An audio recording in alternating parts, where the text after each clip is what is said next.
የመኖሪያ ቤቶ የት ይሁንልዎ? ለንግድ ቦታስ የት እንገንባሎት? በመሃል ከተማ ፒያሳ፣ አዋሬ ወይስ ቡልጋሪያ? ግንባታቸውን ለመጠናቀቅ የደረሰን የፈለጉት እርሱም አለን። አያትና ጋርመንት ሳይታችን ላይ ከ6 እስከ 10 ወር የሚረከቡት፣ ሙሉን ከፍለው ደግሞ እስከ 35% ቅናሽ መጠቀም ከፈለጉም ይቻላል። 7 ሳይቶችን በማስረከብ ታማኝነቱን ካስመሰከረው የ2017 የኢትዮጵያ ሪል ስቴት አዋርድ አሸናፊ ከሆነው ቴምር ቤት ወይንም የንግድ ሱቆችን ከፍ አድርገው ሲከፍሉ ከሚያገኙት ቅናሽ በተጨማሪ ከኢትዮጵያ አየር መንገድ ጋር በፈጠርነው አጋርነት በተጨማሪ አገር የሚጎበኙበትን እድል በዚህ አውደ ዓመት ወቅት ያሸንፋሉ። ቀጠሮ ይዘው ለመነጋገርና ሳይቱን ለመጎብኘት በ0901 51 9980 በቀጥታ ስልክ ወይንም በዋትስአፕ ይደውሉ። ቴምር ሪል ስቴት የህልሞ ማረፊያ። ጤና ይስጥልን አድማጮች፣ ይህ አዋዜ ልዩ ላልሰማችሁ ነው። ከመረጃዎቹ ጋር አብርሃም መኳንንት ነኝ። ኢራን ዋሽንግተን በማንኛውም ሰዓት ጦርነቱን ልታባብስ እንደምትችል ገለጸች። ፓኪስታን ለቀናት ለሚቆየው የአሜሪካ ኢራን ድርድር ዝግጁ መሆኗን ይፋ አድርጋለች። አሜሪካ የኢራንን የጭነት መርከብ መያዟን አስታወቀች። ኢራን አጸፋውን እንደምትመልስ ከዛተች በኋላ ጥቃት ማድረሷ ተሰምቷል። እነዚህንና ሌሎች ጉዳዮችን በዝርዝር እናስደምጣችኋለን። አብራችሁን ቆዩ። ኢራን ከአሜሪካ ጋር እየተደራደረች መሆኑን ብትገልጽም ጠላትን አናምንም ስትል ገልጻለች። አፈጉባኤ መሐመድ ባጋር ጋሊባፍ ዋሽንግተን በማንኛውም ቅጽበት ጦርነቱን ልታባብስ እንደምትችል አስጠንቅቋል። የኢራን ፓርላማ አፈጉባኤ መሐመድ ባጋር ጋሊባፍ እንደተናገሩት ቴህራን ከአሜሪካ ጋር የምታደርገውን ድርድር ብትቀጥልም ዳግም ግጭት ሊቀሰቀስ ይችላል በሚል ስጋትም አስፈላጊ እርምጃዎችን ለመውሰድ ዝግጁ ሆና ትቆያለች ብለዋል። ጋሊባፍ በቴሌቪዥን በሰጡት መግለጫ ጠላትን አናምንም፣ በማንኛውም ቅጽበት ጦርነቱን ዋሽንግተን ልታባብሰው ትችላለች ብለዋል። አክሎም እየተደራደርን ነው፣ ነገር ግን ለአስፈላጊ እርምጃዎች ዝግጁ ነን ብለዋል። ኢራን ባለፈው ሰኔ ወር ከተካሄደው የ12ቱ ቀናት ጦርነት ትምህርት መውሰዷንና ለማንኛውም የወደፊት ግጭት ዝግጁ መሆኗን አንስተዋል። ጋሊባፍ አክለውም ከአሜሪካና ከእስራኤል ጋር ያለው ግጭት የጀመረው በድርድር መካከል አሜሪካ በፈጸመችው ማታለል መሆኑን በማስታወስም ገልጸዋል። ይህ መግለጫ የወጣው የአሜሪካ ማዕከላዊ እዝ ሴንቲኮም የባህር ኃይሉ በኦማን ባህረ ሰላጤ ላይ የኢራንን ሰንደቅ ዓላማ ያውለበለበች የጭነት መርከብን መጥለፉንና ከጥቅም ውጭ ማድረጉን ካረጋገጠ በኋላ ነው። ሴንቲኮም በኤክስ ገጹ ላይ ባሰፈረው መልእክት በአረቢያ ባህር ላይ የሚንቀሳቀሱ የአሜሪካ ኃይሎች ወደ ኢራን ወደብ ለመጓዝ በሞከረች የኢራን የጭነት መርከብ ላይ የባህር ላይ እገዳ እርምጃ ወስዷል ብሏል። የኢራኑ ካታም አልአንበኒያ ወታደራዊ ዋና መስሪያ ቤትም የአሜሪካ ጦር በመርከቧ ላይ ጥቃት መፈጸሙን በታስኒም የዜና ወኪል በኩል ባወጣው መግለጫ አረጋግጧል። ቴህራን የባህር ላይ ዝርፊያ ስትል በጠራችው በዚህ የመርከብ መያዝ እርምጃ ላይ በቅርቡ የአጸፋ እርምጃ እንደምትወስድ ከዛተች በኋላ ጥቃት ስለመፈጸሟ ሰምቷል። በተጨማሪም የኢራን ምክትል ፕሬዝዳንት መሐመድ ራዛ አሬፍ የኢራን የነዳጅ ኤክስፖርት ተገድቦ ባለበት ሁኔታ በሆርሙዝ ወሽመጥ ላይ ያለው ደህንነት ሊረጋገጥ እንደማይችል አስጠንቅቀዋል። የኢራንን የነዳጅ ኤክስፖርት ገድቦ ለሌሎች ነፃ ደህንነት መጠበቅ አይቻልም፣ የሆርሙዝ ቦይ ደህንነት በነፃ የሚገኝ አይደለም ብለዋል። አሬፍ አክለውም ዓለም ለሁሉም ክፍት የሆነ የነዳጅ ገበያ ወይም ለሁሉም ሰው የሚተርፍ ከፍተኛ ዋጋ መካከል አንዱን የመምረጥ ግዴታ እንዳለባት ገልጸዋል።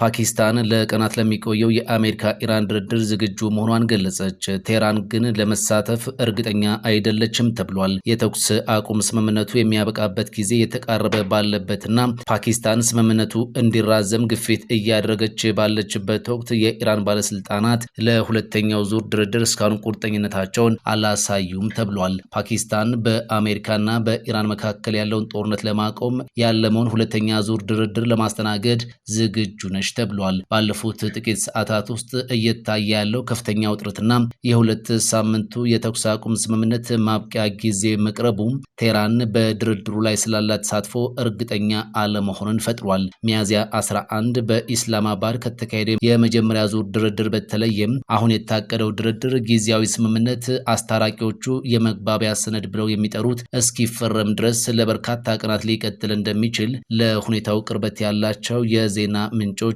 ለአልጀዚራ ገልጸዋል። ይህ የመግባቢያ ሰነድ ስምምነት ላይ ከተደረሰበት ተደራዳሪዎቹም ዘላቂ የሰላም ስምምነት ላይ ለመድረስ እስከ 60 ቀናት የሚደርስ ረጅም የጊዜ ገደብ እንዲያገኙ እድል ይሰጣቸዋልም ተብሏል። አሜሪካ የኢራንን የጭነት መርከብ መያዟን አስታወቀች። ኢራን አጸፋውን እንደምትመልስ ከዛተች በኋላ ጥቃት ማድረሷ ሰምቷል። በሆርሙዝ ወሽመጥ በኩል ወደ ኢራን ወደቦች የሚደረጉ እንቅስቃሴዎችን የዘጋችው አሜሪካ በኢራን ባንዲራ የሚንቀሳቀስ የጭነት መርከብን መጥለፏን ፕሬዝዳንት ዶናልድ ትራምፕ ተናግሯል። ፕሬዝዳንቱ በሶሻል ትሩዝ ማህበራዊ ሚዲያ ገጻቸው ባስተላለፉት መልእክት ቱስካ የተሰኘው መርከብ የተያዘው ጉዞውን እንዲያቆም በአሜሪካ ባህር ኃይል የተሰጠው ማስጠንቀቂያ ባለማክበሩ የተነሳ ነው። ኢራን የአሜሪካ እርምጃ የተኩስ አቁም ጥሰት እንደሆነ የገለጸች ሲሆን በትጥቅ የታገዘ የባህር ላይ ውንብድና ስትል ለጠራችው ለዚህ ድርጊት አጸፋውን እንደምትመልስ ዝታለች።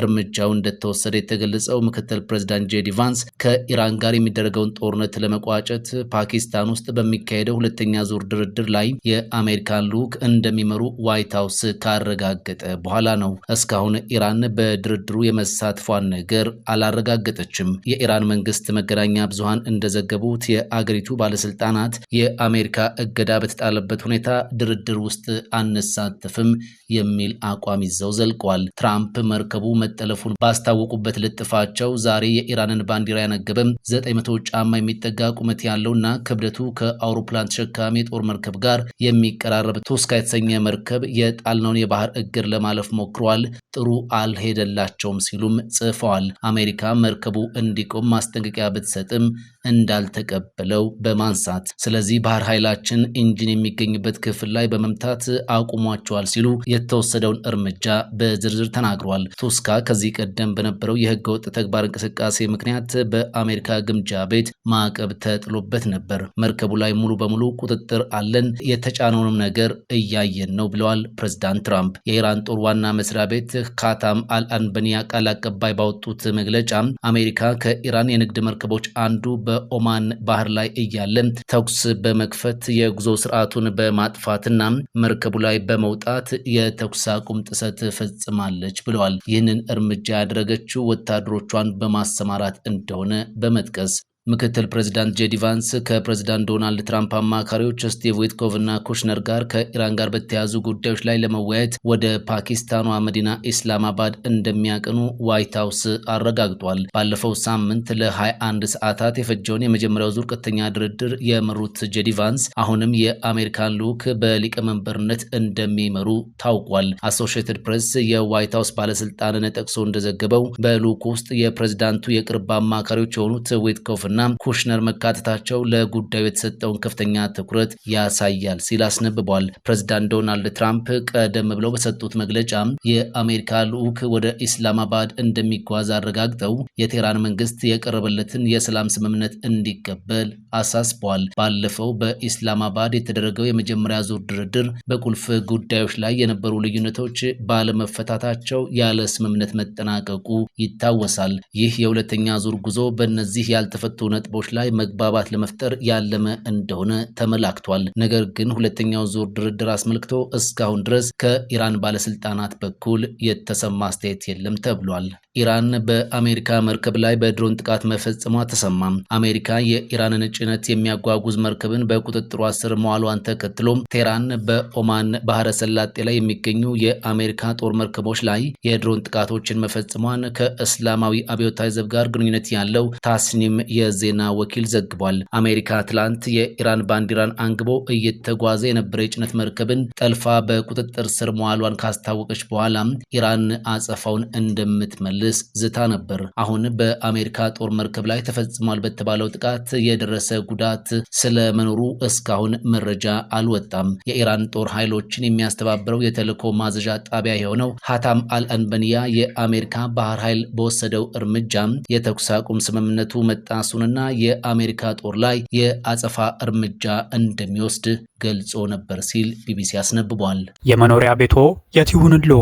ለንግድ ቦታስ የትንገንባሉት? በመሃል ከተማ ፒያሳ፣ አዋሬ ወይስ ቡልጋሪያ? ግንባታቸውን ለመጠናቀቅ የደረሰን የፈለጉት እርሱም አለን። አያትና ጋርመንት ሳይታችን ላይ ከ6 እስከ 10 ወር የሚረከቡት ሙሉን ከፍለው ደግሞ እስከ 35% ቅናሽ መጠቀም ከፈለጉም ይቻላል። 7 ሳይቶችን በማስረከብ ታማኝነቱን ካስመሰከረው የ2017 የኢትዮጵያ ሪል ስቴት አዋርድ አሸናፊ ከሆነው ቴምር ቤት ወይንም የንግድ ሱቆችን ከፍ አድርገው ሲከፍሉ ከሚያገኙት ቅናሽ በተጨማሪ ከኢትዮጵያ አየር መንገድ ጋር በፈጠርነው አጋርነት በተጨማሪ አገር የሚጎበኙበትን እድል በዚህ አውደ ዓመት ወቅት ያሸንፋሉ። ቀጠሮ ይዘው ለመነጋገርና ሳይቱን ለመጎብኘት በ0901 51 9980 በቀጥታ ስልክ ወይንም በዋትስአፕ ይደውሉ። ቴምር ሪል ስቴት የህልሞ ማረፊያ